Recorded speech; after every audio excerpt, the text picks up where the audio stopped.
नमस्कार, आप देख रहे हैं पीटीएन न्यूज और मैं हूं आपके साथ प्रभाकर पांडे। आपको बता दें कि केंद्रीय मंत्री चिराग पासवान ने वन नेशन वन इलेक्शन को लेकर बयान दे दिया है।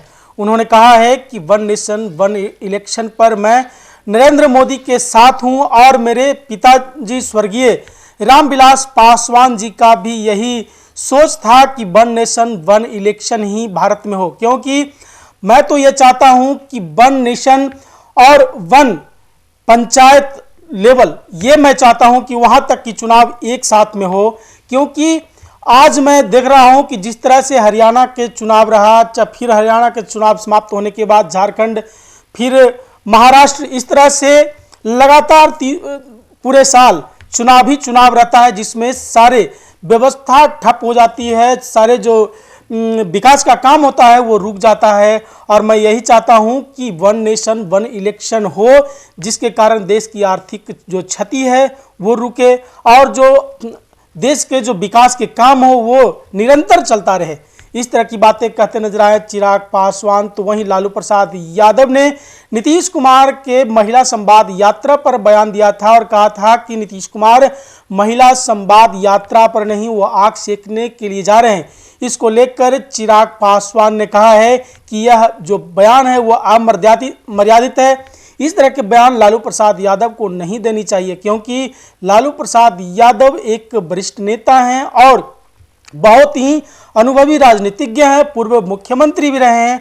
और ऐसे मुख्यमंत्री के जो भाषण हैं, ऐसे बयान हैं, इस तरह के अशोभनीय है। इस तरह की बातें कहते नजर आए और क्या कुछ कहा है चिराग पासवान, छोड़ जाते हैं आपको उनकी बातों के साथ।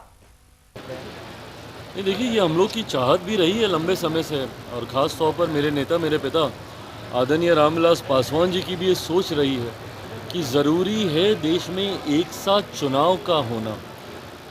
एक के बाद एक अलग अलग राज्यों में जब चुनाव होते हैं, अभी हम लोगों ने देखा 5-6 महीने पहले ही लोकसभा के चुनाव संपन्न हुए, उसके ठीक बाद हम लोग हरियाणा और जम्मू कश्मीर के चुनाव में व्यस्त हुए, उसके बाद झारखंड और महाराष्ट्र के चुनाव, अब हम लोग दिल्ली के चुनाव की तैयारी कर रहे हैं, इसके बाद बिहार के, फिर असम के।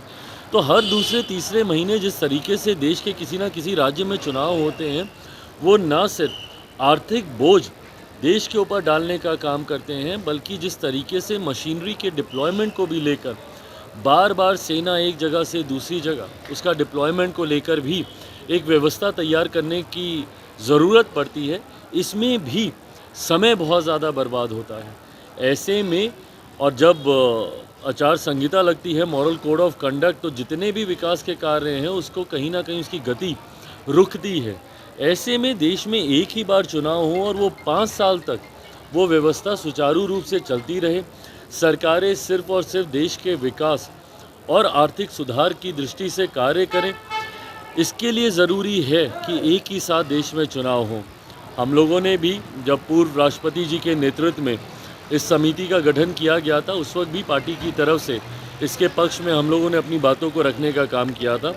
आज जब इसको धीरे धीरे धरातल पर उतारने का प्रयास केंद्र सरकार के द्वारा किया जा रहा है, लोक जनशक्ति पार्टी रामविलास पूरी तरीके से मजबूती से इसका समर्थन करती है। विपक्ष के द्वारा लगातार इसका विरोध भी किया जा रहा है। विपक्ष को हर उस फैसले से ऐतराज़ है जो प्रधानमंत्री नरेंद्र मोदी जी के द्वारा लिया जाता है।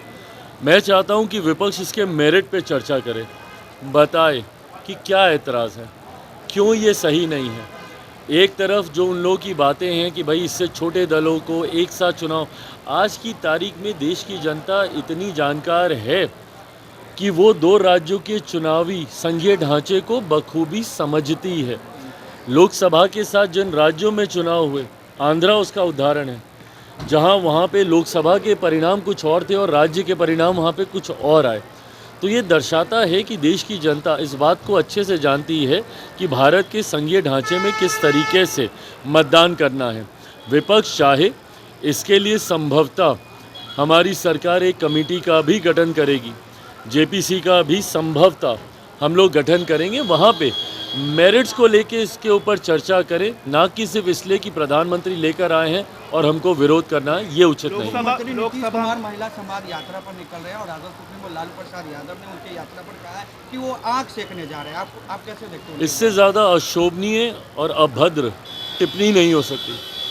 किसी मुख्यमंत्री की कार्यशैली से आप सहमत असहमति आप रख सकते हैं, पर इस तरीके से इतनी निजी टिप्पणी और इतनी गिरी हुई स्तर की टिप्पणी करना ये कतई जायज़ नहीं है। वो खुद एक बहुत बड़े अनुभवी नेता हैं, हम सब के लिए वो आदरणीय हैं, पर उनके मुख से इस तरीके की भाषा कतई शोभा नहीं देती।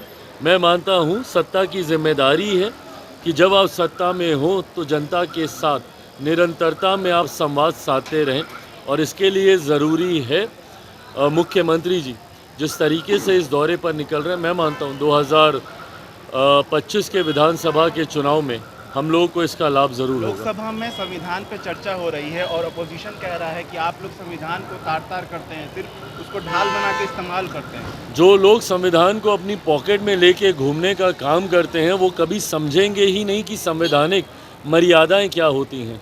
जिन लोगों ने संवैधानिक पद पे बैठे हुए लोगों को भी राजनीति से अछूता नहीं रखा, उनके ऊपर भी टीका टिप्पणी करने का काम किया, वो कभी संवैधानिक मर्यादाओं को नहीं समझ पाएंगे। और ये उसी दल के नेता हैं जिस दल के से आने वाले प्रधानमंत्री ने देश में आपातकाल लगाकर सही मायनों में संविधान की हत्या करने का काम किया था, सही मायनों में लोकतंत्र की हत्या करने का काम किया था। आज जब ये लोग संविधान का जिक्र करते हैं तो ये हास्यास्पद लगता है।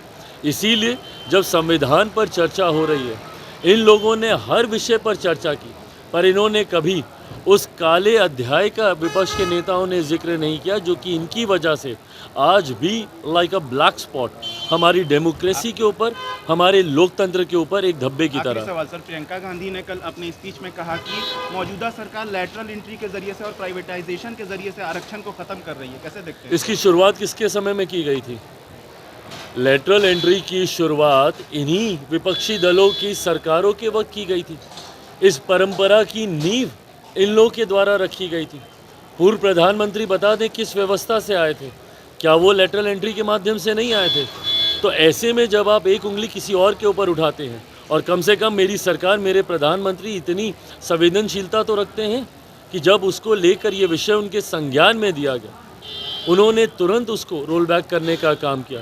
तो जो लोग जब किसी दूसरे पर उंगली उठाते हैं, उस व्यवस्था की उसकी शुरुआत किसके द्वारा की गई ये भी उनको समझने की ज़रूरत है। के द्वारा सर